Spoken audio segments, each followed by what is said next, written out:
हमने सारे सेंटेंसेस को अलग-अलग करके लिख भी लिया है। उनके नीचे 2-2 3-3 4-4 लाइन्स की स्पेसेस भी दे दी हैं, ठीक है। अब यहाँ से आगे बन गई है जी ये गेम। अब यहाँ से आगे आपने as a IAS, IPS and CSP officer सोचना है। आपने अपनी क्रिटिकल थिंकिंग स्किल्स को जो है वो बरूए कार लाना है, ठीक है।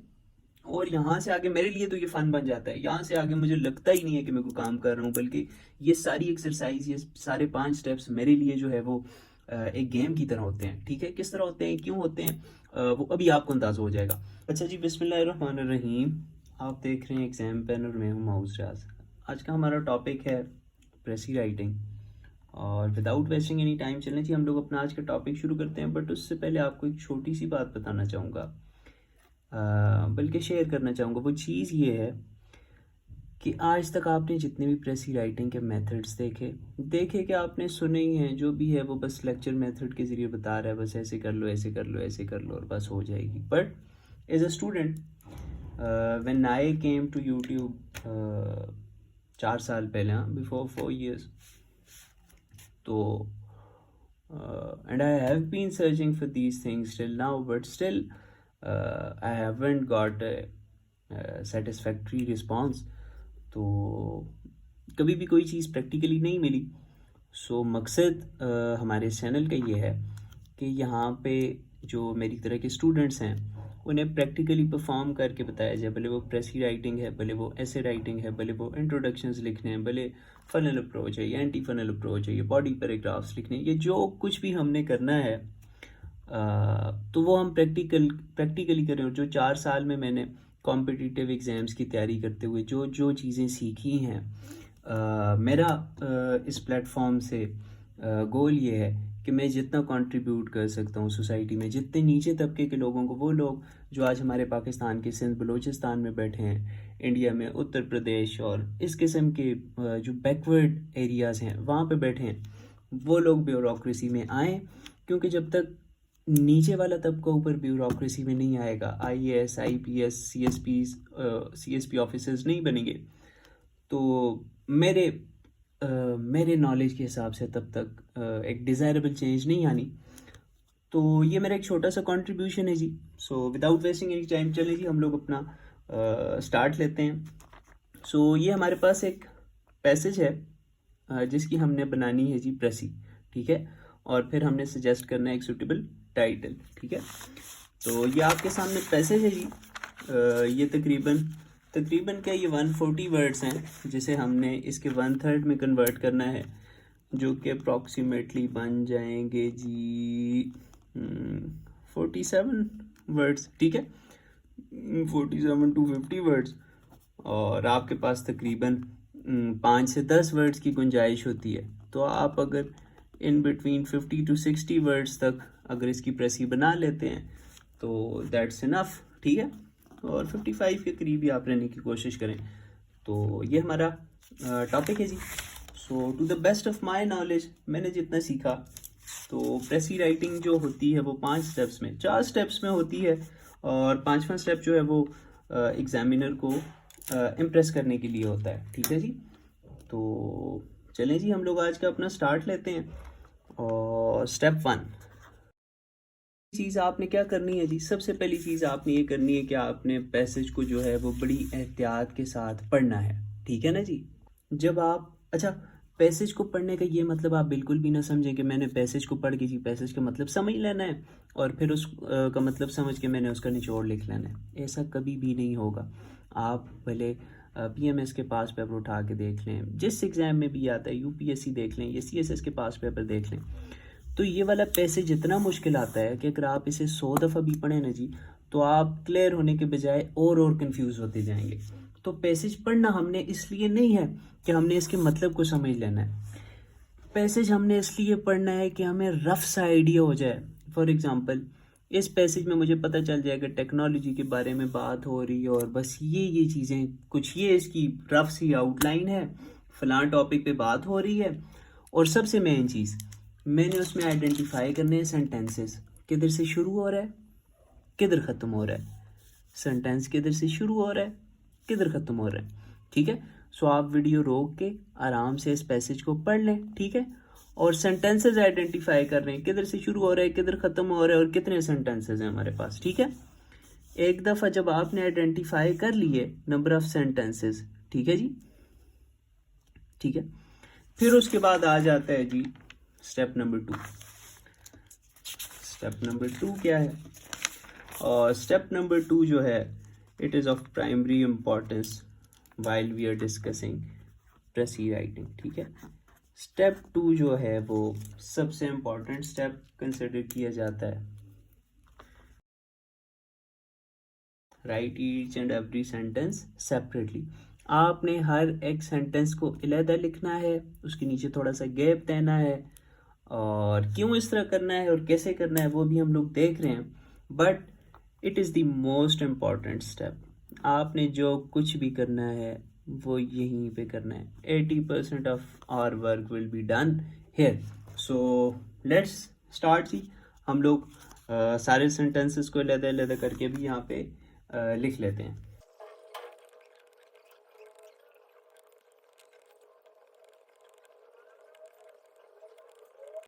अच्छा जी, अब ये हमने सारे सेंटेंसेस को अलहदा अलहदा करके लिख भी लिया है, उनके नीचे 2-2, 3-3, 4-4 लाइंस की स्पेसेस भी दे दी हैं, ठीक है।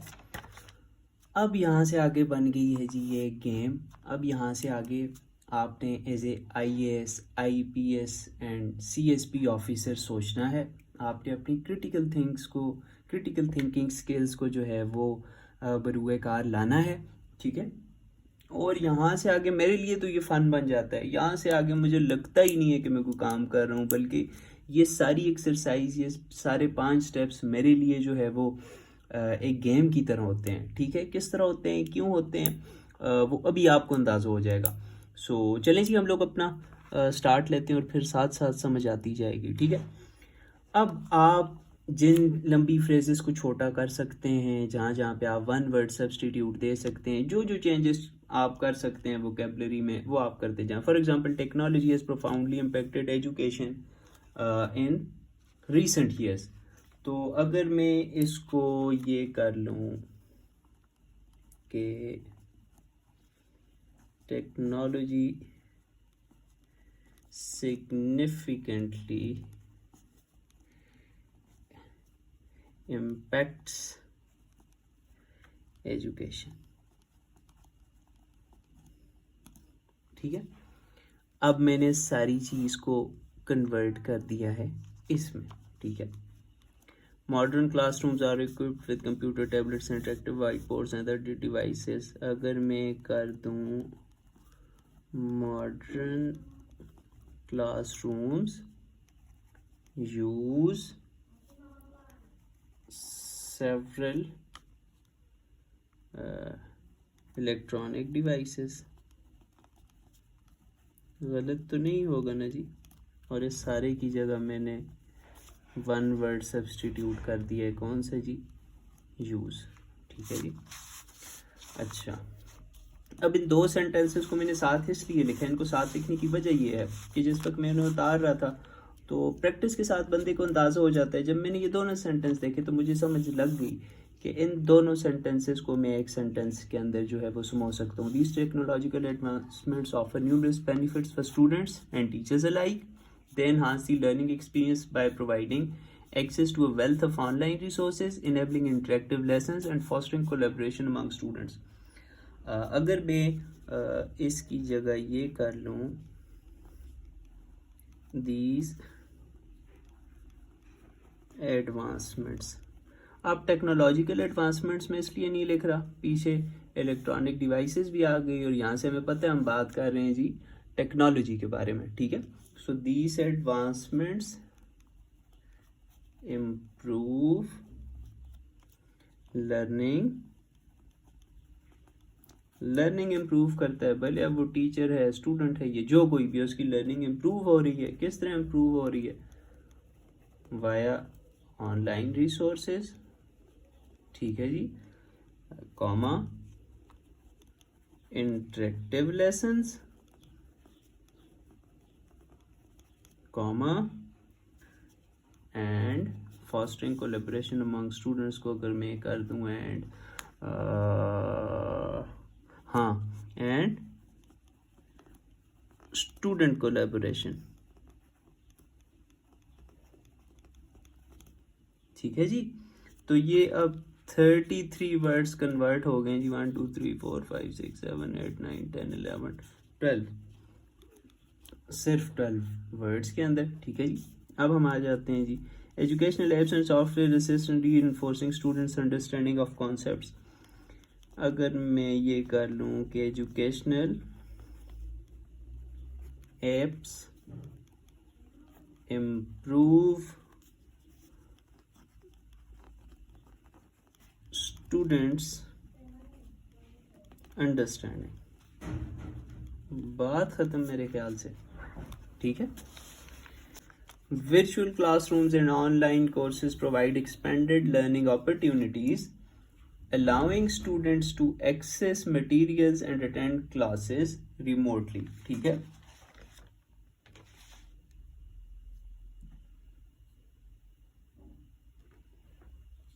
अगर इसकी जगह मैं कर लूँ virtual classrooms, ठीक है, ये क्या कह रहा है जी, provide expanded learning opportunities allowing students to access materials and attend classes remotely. अगर मैं इसको सिर्फ ये लिख दूं, virtual classrooms expand learning opportunities, classrooms की बात हो रही है ना जी, किसकी बात हो रही है, क्लासरूम्स की। ये एक्सपेंड करते हैं लर्निंग अपॉर्चुनिटीज़ को। सो क्लासरूम अगर एक लर्निंग, वर्चुअल क्लासरूम्स की बात हो रही है जो ऑनलाइन, जो फिजिकली एक्सेस नहीं करते, वर्चुअल क्लासरूम्स जो है वो एक्सपेंड करते हैं लर्निंग अपॉर्चुनिटीज़। इसका क्या मतलब हुआ, इसका यही मतलब हुआ कि जो स्टूडेंट है वो घर बैठे बैठे क्लासेस भी अटेंड कर सकता है, कोर्सेज को भी एक्सेस कर सकता है, ठीक है, और अपनी पेस पे सीख भी सकता है, जब चाहे सीखे, जब चाहे कोई अपना काम करे। सो ये सारी चीज़ें क्या हैं जी, ये virtual classrooms at the end of the day क्या कर रही हैं, एक्सपेंड लर्निंग अपॉर्चुनिटीज़ कर रही हैं, ठीक है। फिर इससे sky is the limit learning opportunities से आप जितनी बातें अखज़ कर सकते हैं वो सारी बातें इसी बात में आ जाती हैं। क्यों, क्योंकि इस वक्त हम प्रेसी बना रहे हैं, ज़ाहिर है हमने कुछ ना कुछ वर्ड्स तो एक्सक्लूड करने ही हैं। अगर 10 में से हमने 6-7 वर्ड्स एक्सक्लूड करके 3-4 वर्ड्स ही लिखने हैं, तो वो फिर इसी तरह के वर्ड्स होंगे जो अपने अंदर बड़े बड़े मीनिंग्स जो हैं वो समो रहे होंगे।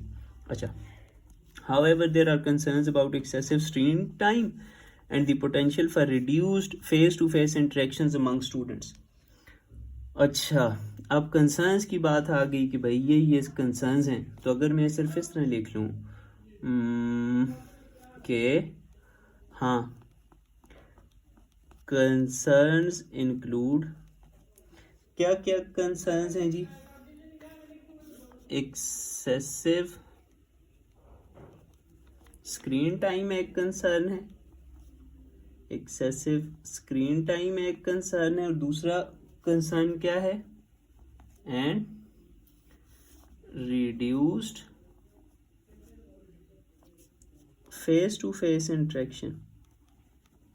रिड्यूस्ड क्या है जी, फेस टू फेस इंटरेक्शन है, बात खत्म हो गई। हाँ जी, अब 18 वर्ड्स कितने में कन्वर्ट हो गई, ये 18 वर्ड्स 1 2 3 4 5 6 7 8 वर्ड्स में कन्वर्ट हो गए, 10 वर्ड्स इधर से चले गए, गायब हो गए, ठीक है। सो ये सारा आपकी क्रिटिकल थिंकिंग, अभी आप यहाँ पे जितना ज़्यादा खेल सकते हो वर्ड्स के साथ खेलते रहो, आपको मज़ा भी आता रहेगा और आपकी प्रेसी भी बनती रहेगी। अच्छा, furthermore the digital divide presents inequalities in access to technology and online learning, particularly for students in undeserved communities। अगर मैं इसे कर दूं, the digital divide presents inequalities,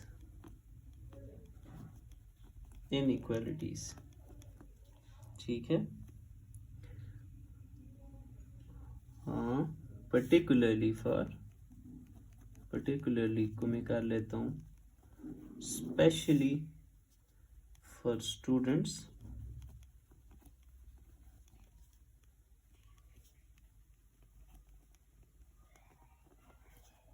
undeserved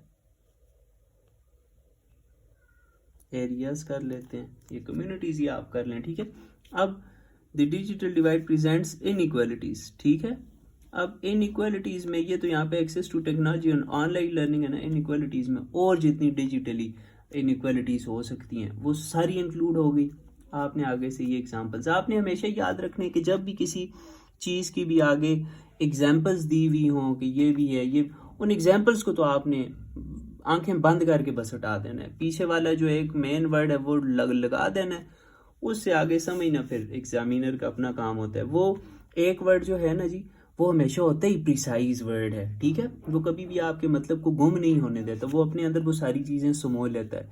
so without any doubt आंखें बंद करके जो एग्जाम्पल्स आगे हो ना जी, जब भी कोई ऐसा वर्ड आए तो एग्जाम्पल्स को आगे से आप ख़त्म कर दें।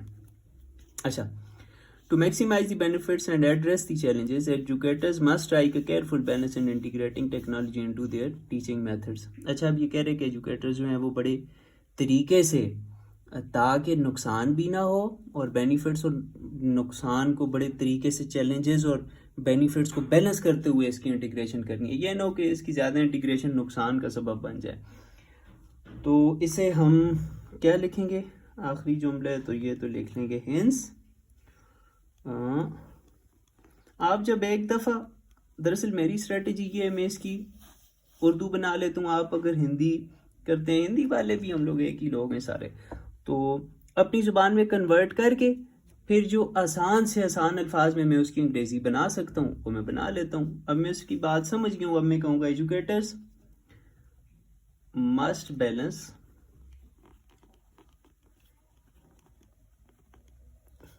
टेक्नोलॉजी इंटीग्रेशन, और प्रेसी बनाने के लिए इंतहाई इम्पॉर्टेंट चीज़ क्या है जी, आपको फ्रेजेस के बारे में पता हो कि फ्रेजेस किस तरह बनानी है, फ्रेज क्या चीज़ होती है, क्लॉज क्या चीज़ होती है, सेंटेंस स्ट्रक्चर क्या होता है, नाउन क्या है, प्रोनाउन क्या है, फलां प्रोनाउन क्या है, किस चीज़ को हम हटा सकते हैं, किसको किस तरह हटाना है, किसको किस तरह ऐड करना है।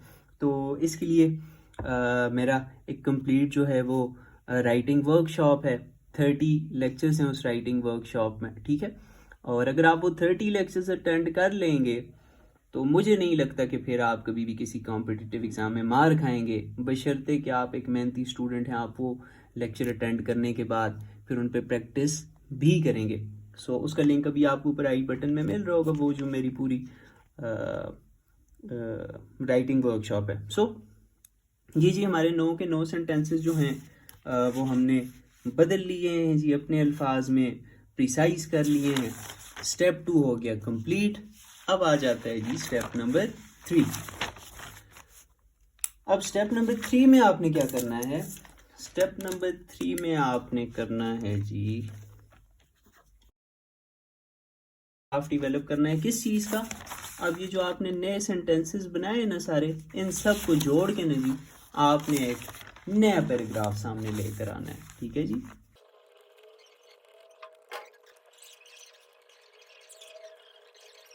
अच्छा जी, अब स्टेप 3 हमारा हो गया कंप्लीट, और अब हम इसमें देखेंगे कि कितने वर्ड्स जो हैं हम लोगों ने कितने वर्ड्स बनाने थे जी, हम लोगों ने वर्ड्स बनाने थे 50।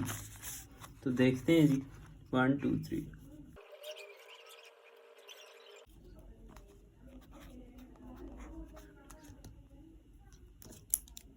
अच्छा जी, हमने बनाने थे 50 जबकि ये हैं 57, और 5 से 10 वर्ड्स की गुंजाइश हमारे पास हमेशा होती है। सो ये पैराग्राफ हमारा हो गया ठीक।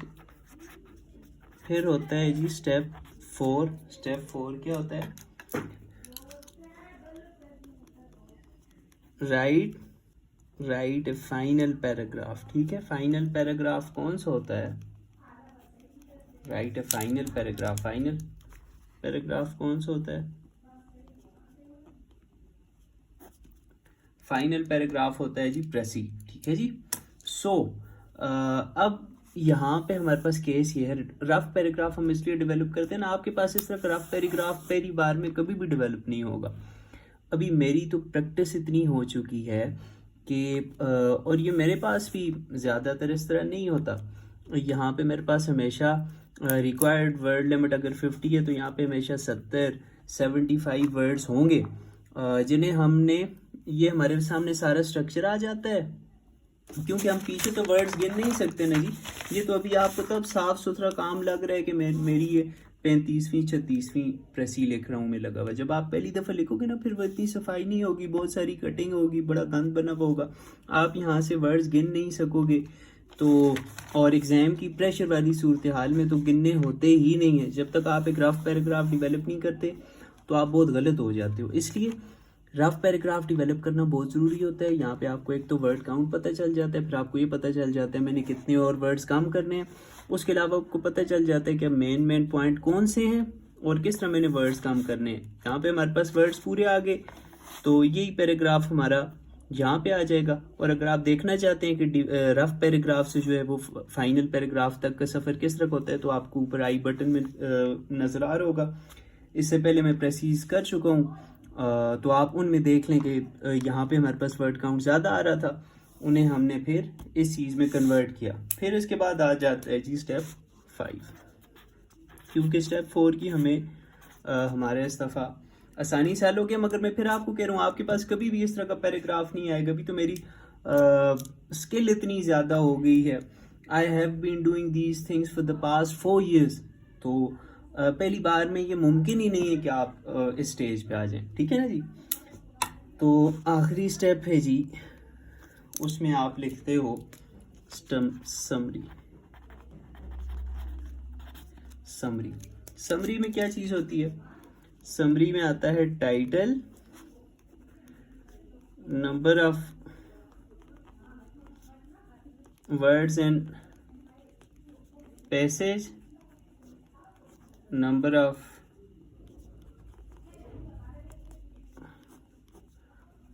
of words required और number of words in précis, title, passage and précis, ठीक है। तो number of words and passage कितने हैं जी? 140 हैं। रिक्वायर्ड वर्ड्स कितने थे जी? 47 थे। और हमने कितने में बनाई प्रेसी? 57 में बनाई। सो एक्सेप्टेबल है। मगर अच्छी बात ये कि अगर इससे भी 5-7 वर्ड्स 3-4-5 वर्ड्स कम हों तो, बट यहाँ तक बड़ा ज़बरदस्त हो गया। इसके बाद टाइटल। सो जब आप रीडिंग करते हो पैसेज की, फिर एक सेंटेंस लिखते हो, उनके साथ मैकेनिक्स करते हो, रफ पैराग्राफ बनाते हो, फाइनल पैराग्राफ बनाते हो, तो मेरे ख्याल से टाइटल आपके लिए जानना फिर कोई मुश्किल चीज़ नहीं रहती। तो यहाँ पे टाइटल मेरे माइंड में आ रहा है, the impact of technology on क्या? On education. तो ये था जी आज का हमारा टॉपिक। ये है जी प्रेसी राइटिंग की कंप्लीट टेक्निक, और होपफुली आप जो है वो कुछ ना कुछ फ़ायदा आपको हुआ होगा। सो थैंक यू जी, अल्लाह हाफिज़।